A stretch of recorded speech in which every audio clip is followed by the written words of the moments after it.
श्री शिवाय नमस्तुभ्यम। आप सभी पर भगवान शिव की कृपा सदा बनी रहे। फाल्गुन मास महात्म्य में आज सुनिए आगे की कथा। श्री सूत जी कहते हैं, राज सिंहासन प्राप्त कर लेने पर वीर राजा भद्रायु ने किसी समय अपनी पत्नी के साथ रमणीय वन में प्रवेश किया। वहां उन्होंने देखा कि कुछ ही दूर पर एक ब्राह्मण पति पत्नी चिल्लाकर भाग रहे हैं और कोई बाघ उनका पीछा कर रहा है।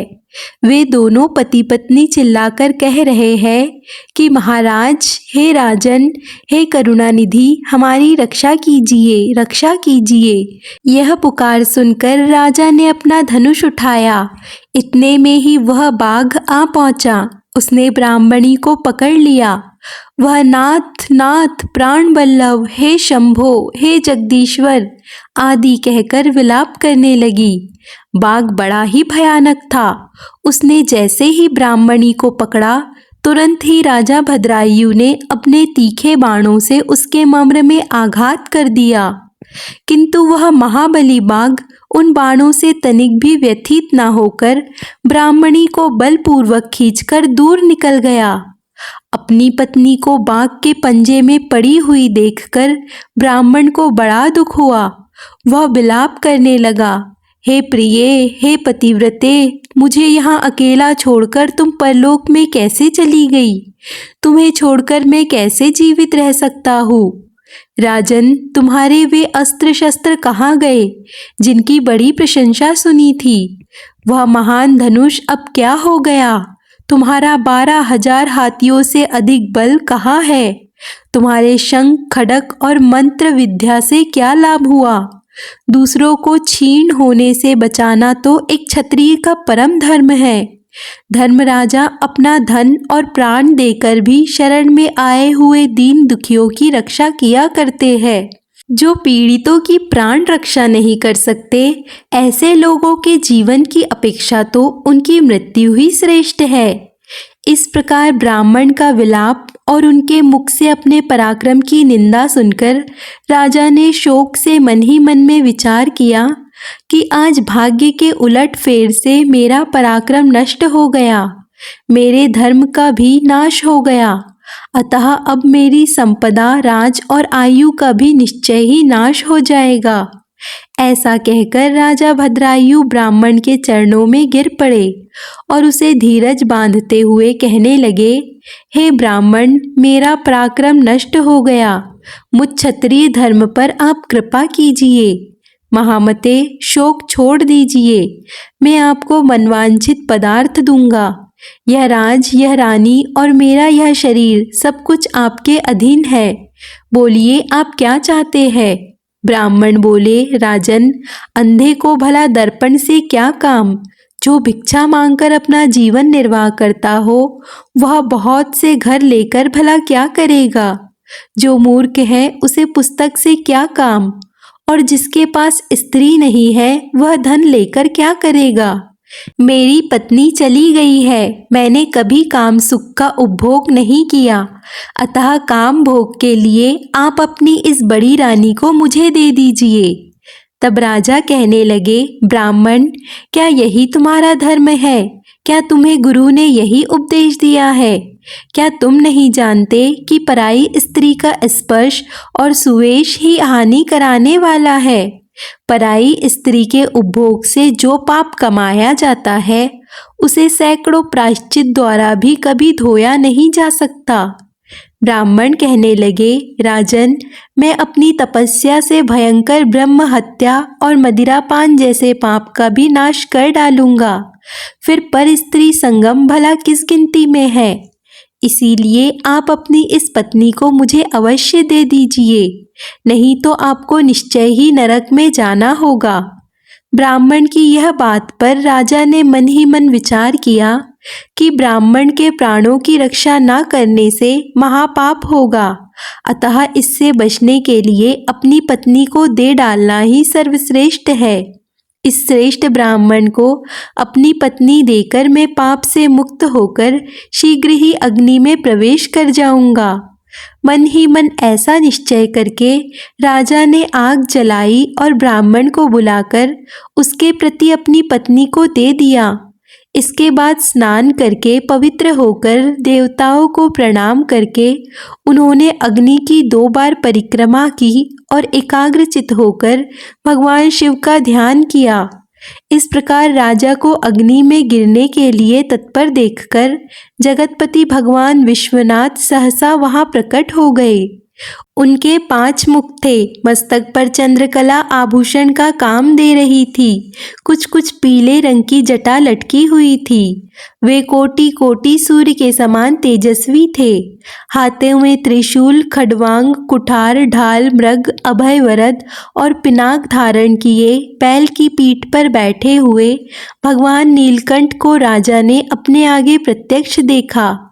उनके दर्शन जनित आनंद से युक्त होकर राजा भद्रायु ने हाथ जोड़कर उनकी स्तुति की।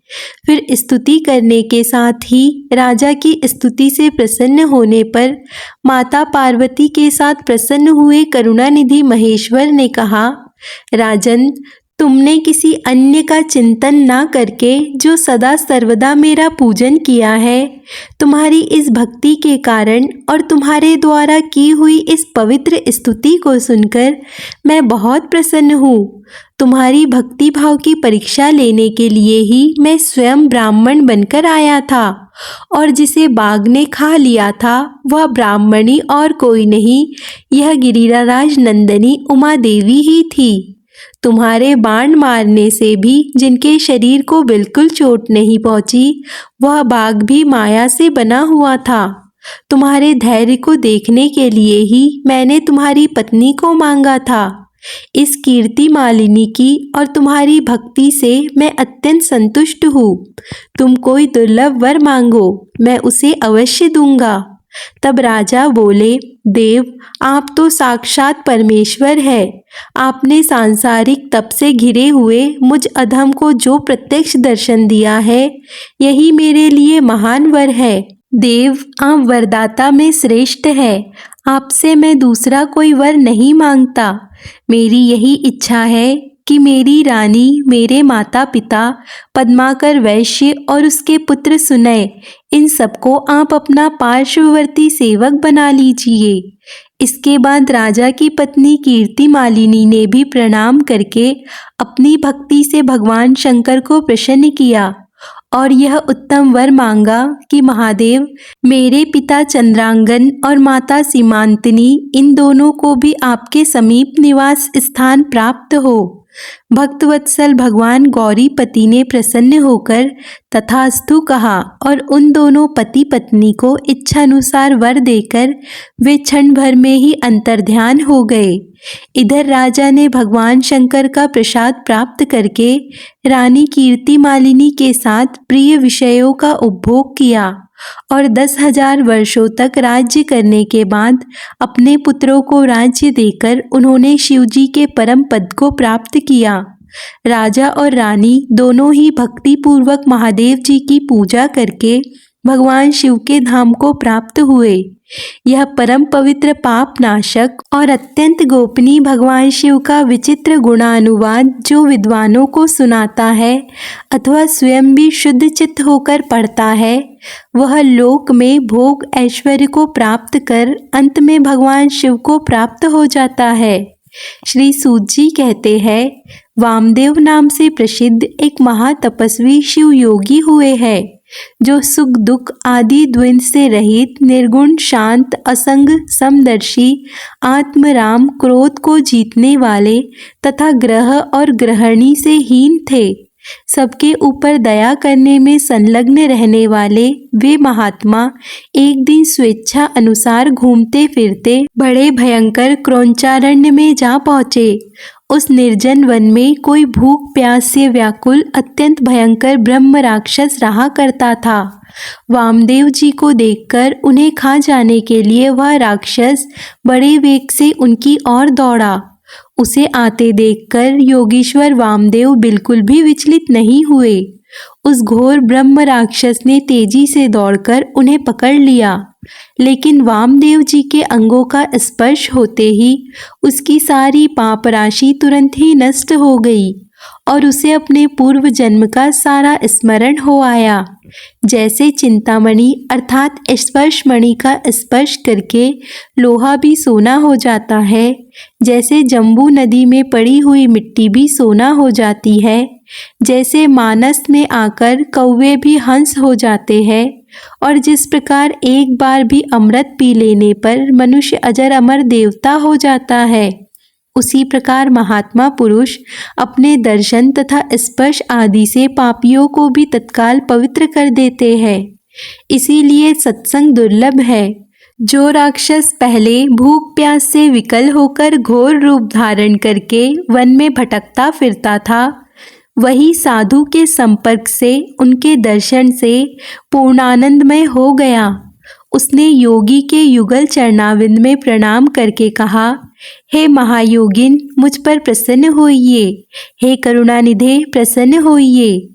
कहाँ सब प्राणियों को भय देने वाला मुझ जैसा पापात्मा और कहाँ आप जैसे दयालु महात्मा का दर्शन। वामदेव जी बोले, भयानक राक्षस का रूप धारण करके इस वन में विचरने वाले तुम कौन हो और यहाँ किस लिए रहते हो?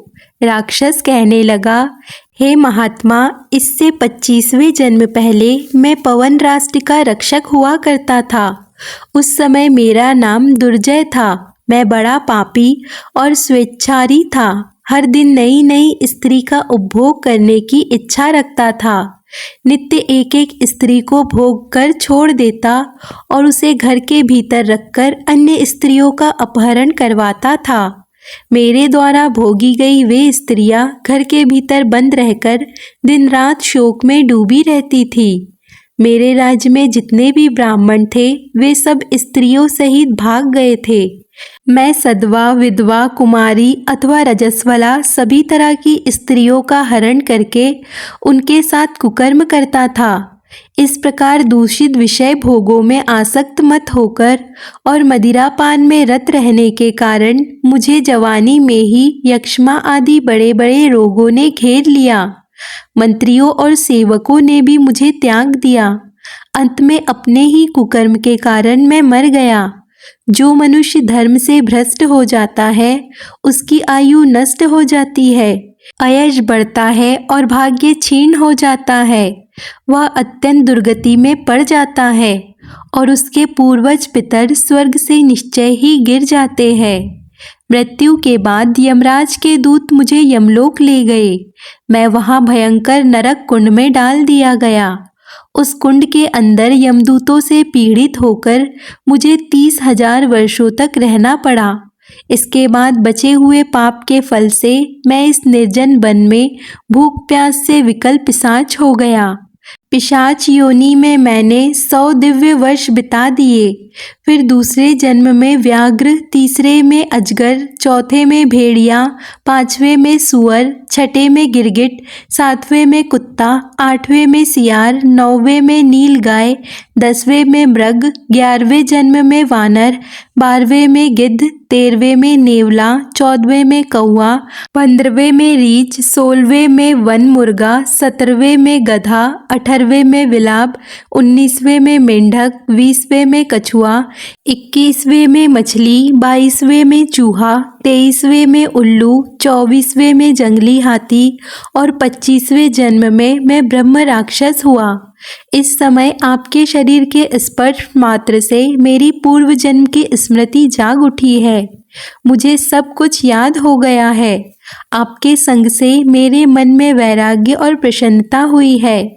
महामते, ऐसा प्रभाव आपको कैसे प्राप्त हुआ? तब वामदेव जी कहने लगे, यह मेरे शरीर में लगे हुए भस्म का ही महान प्रभाव है।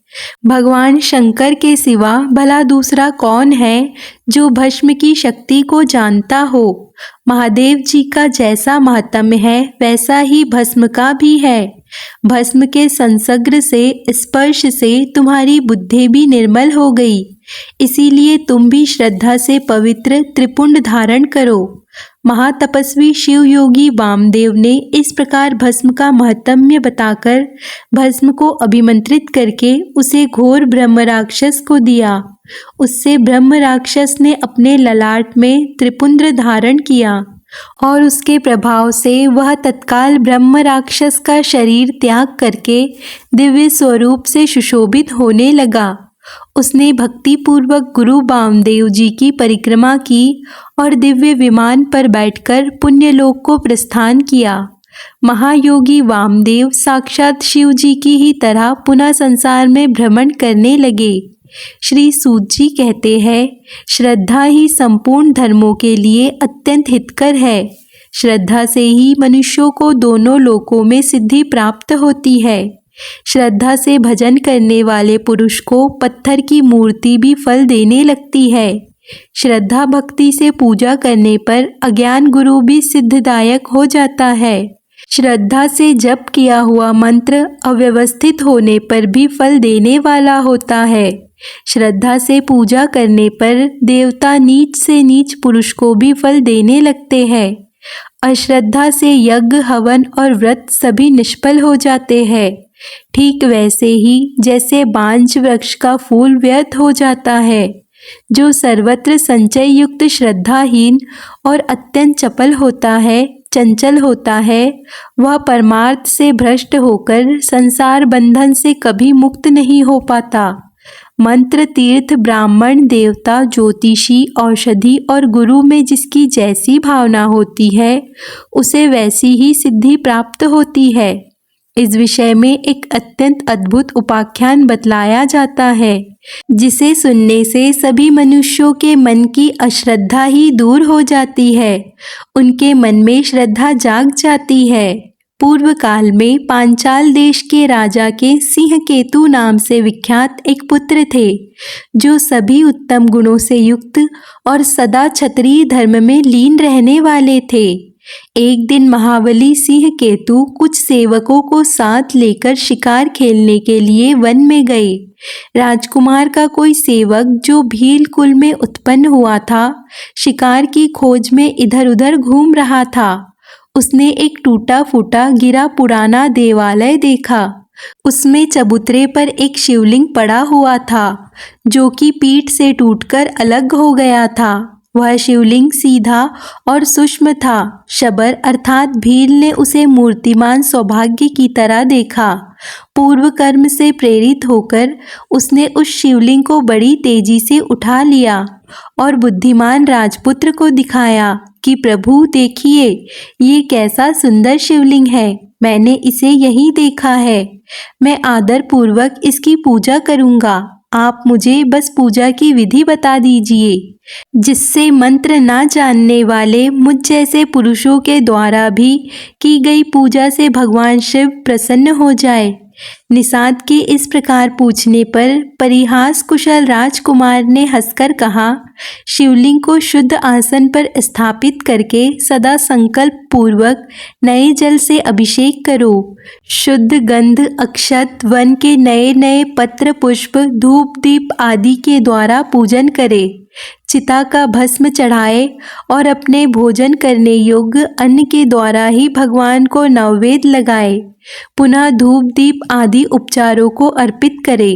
यथा योगी नृत्य, वाद और गीत आदि की भी व्यवस्था करे।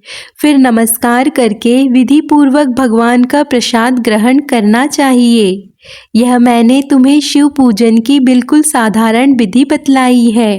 अपने स्वामी के इस प्रकार उपदेश देने पर चंडक नाम वाले उस सबर ने उसे सादर शिरोधार्य कर लिया और घर आकर लिंग मूर्ति महेश्वर का हर दिन पूजन करना शुरू कर दिया। वह प्रतिदिन चिता भस्म का उपहार भेंट दिया करता। अपने लिए उसे खुद जो जो प्रिय वस्तुएं थी, वह सब गंध, पुष्प, अक्षत आदि पहले भगवान शिव को निवेदित करता। उसके बाद वह भगवत प्रसाद को स्वयं ग्रहण करता था। इस प्रकार वह पत्नी के साथ भक्ति पूर्वक महेश्वर की पूजा में संलग्न रहा। इस आराधना में उसे कई वर्ष बीत गए। एक दिन जब वह शबर शिव पूजा के लिए बैठा तब देखता है कि पात्र में चिता का भस्म बिल्कुल भी नहीं बचा हुआ है। तब वह तुरंत उठकर दूर दूर तक चिता की भस्म ढूंढता हुआ घूमता, किंतु कहीं भी उसे चिता भस्म नहीं मिली। आखिरकार वह थक कर हार गया। फिर अपने घर को लौट आया और अपनी पत्नी को बुलाकर उससे कहा कि प्रिये, चिता भस्म तो मुझे नहीं मिली, बताओ अब मैं क्या करूं? आज मुझ पापी के शिव पूजन में विघ्न पड़ गया है। पूजा के बिना मैं क्षण भर भी जीवित नहीं रह सकता। अपने पति को इस प्रकार व्याकुल देखकर शबर की पत्नी कहने लगी, नाथ डरिए मत, मैं एक उपाय बताती हूँ। यह अपना घर बहुत दिनों का पुराना हो गया है।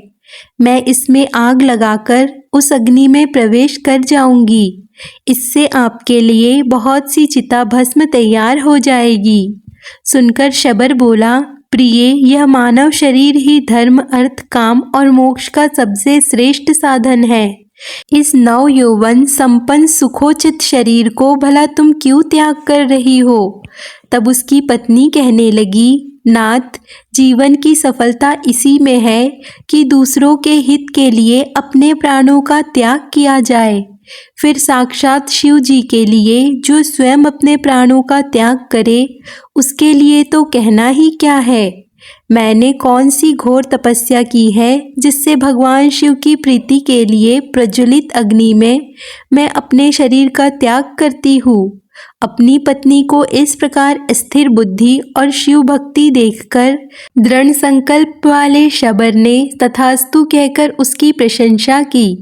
शबर की पत्नी ने अपने पति की आज्ञा मानकर स्नान से पवित्र होकर अलंकार धारण किया और अपने घर में आग लगाकर अग्निदेव की भक्ति पूर्वक परिक्रमा करके अपने पतिदेव गुरु को नमस्कार कर और हृदय में भगवान सदाशिव का ध्यान करके अग्नि में प्रवेश करने के लिए तत्पर होकर हाथ जोड़कर इस प्रकार स्तुति की, हे देव, मेरी इंद्रियां आपकी पूजा के लिए पुष्प हो, यह शरीर धूप और अगुरु हो, हृदय दीपक हो, प्राण हविष्य का काम करे और कामेंद्रियां आपके लिए अक्षत हो जाए।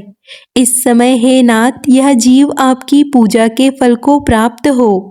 मैं धनापति कुबेर का पद नहीं चाहती, अविचल स्वर्ग भूमि की भी इच्छा नहीं रखती और ब्रह्मा जी के पद की भी इच्छा नहीं रखती। मैं तो हे प्रभु बस यही चाहती हूँ कि अगर फिर इस संसार में कभी मेरा जन्म हो तो मैं हर जन्म में आपके चरणाविंद के सुंदर मरकंद का पान करने वाली भ्रमरी हो जाऊँ।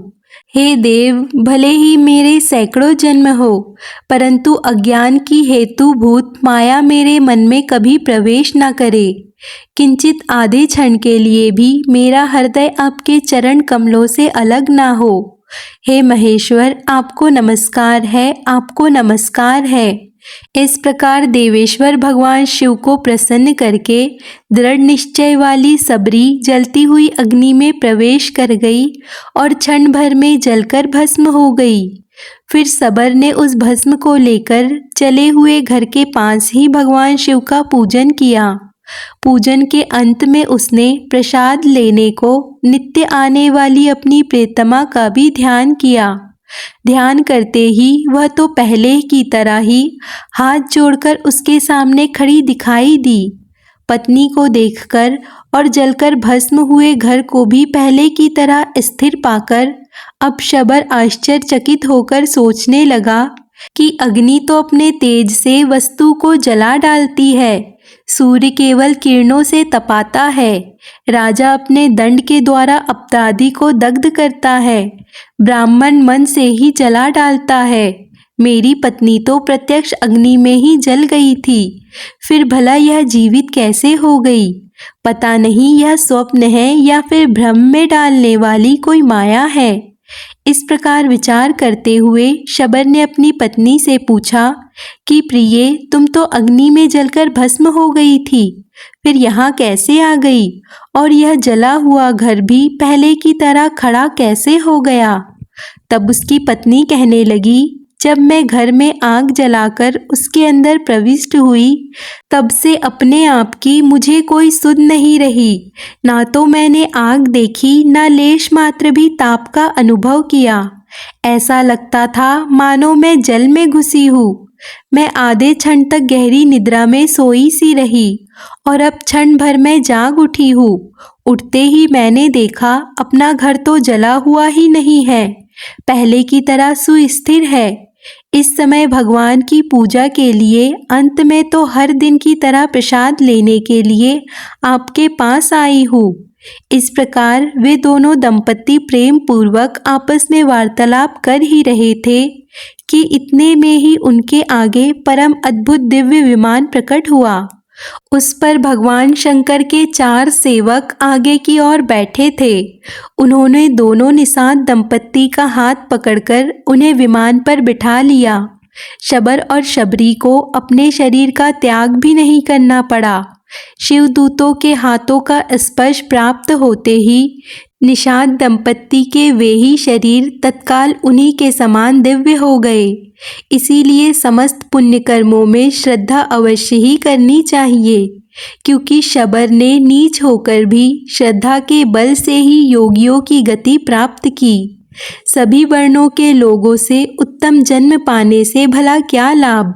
संपूर्ण शास्त्रों का विचार करने वाली विद्या से भी यदि श्रद्धा ना हो तो क्या लाभ है। जिनके मन में सदा भगवान शिव की भक्ति बनी रहती है, उससे बढ़कर तीनों लोकों में कौन पुरुष धन्य है। आज का अध्याय यहाँ पर समाप्त होता है। इसके आगे का वृत्तांत आप अगले अध्याय में अवश्य सुनिए।